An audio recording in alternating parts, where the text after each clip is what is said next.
The Democrats have a new plan, by the way, to get Joe Biden reelected. Tuck him back in the basement. Keep him out of sight from the public as much and as long as possible. Yeah, it's true. And the reporting is coming from a variety of places that have access to the president and his floundering campaign. This comes after the whole Let Joe Be Joe effort turned into a colossal failure. You see, letting Joe be Joe was a terrible idea. And Biden continues to hemorrhage support from what should be loyal Democrat voters. But they're fleeing.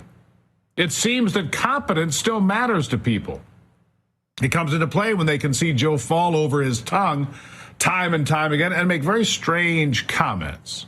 And the one that really still sticks out to me is the one about his uncle getting eaten by cannibals in the South Pacific during World War II. Here's Grandpa Joe and the tall tale of Uncle Bozy.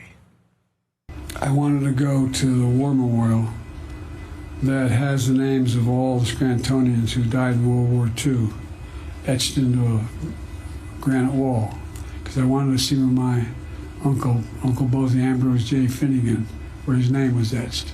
He flew those single-engine planes as reconnaissance over war zones. He got shot down in New Guinea, and they never found the body because there were a lot of cannibals for real in that part of New Guinea. The president had a emotional and I think a symbolic moment. He had an opportunity as president to honor his uncle's service in uniform. Pass the barbecue sauce. Of course, there have been a variety of other strange comments that are easily fact-checked and dismissed as nonsense. Like Joe bragging about driving an 18-wheeler or coming in second place as a high school scoring leader, both of which were said last week and both of which are utterly false. And the 18-wheeler story, it's been debunked several times in the past. But Grandpa just can't keep from telling fairy tales about himself. I guess what worries me is that he believes this stuff. And that would indicate to me that the senility is far more advanced than I've thought previously. I mean, it's a real problem. It's also why they want to put Joe back in the basement and lock the door. Joe Biden is going to be hidden even more. Shorter speeches, less appearances. Yeah, listen.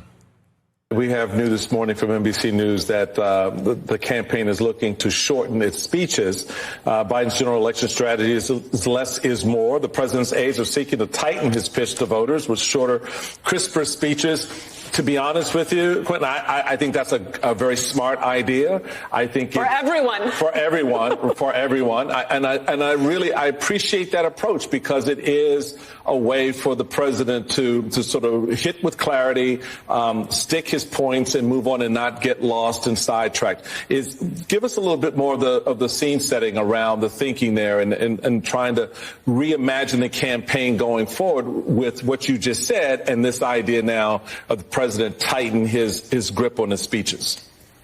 Look, our campaign believes in quality over quantity.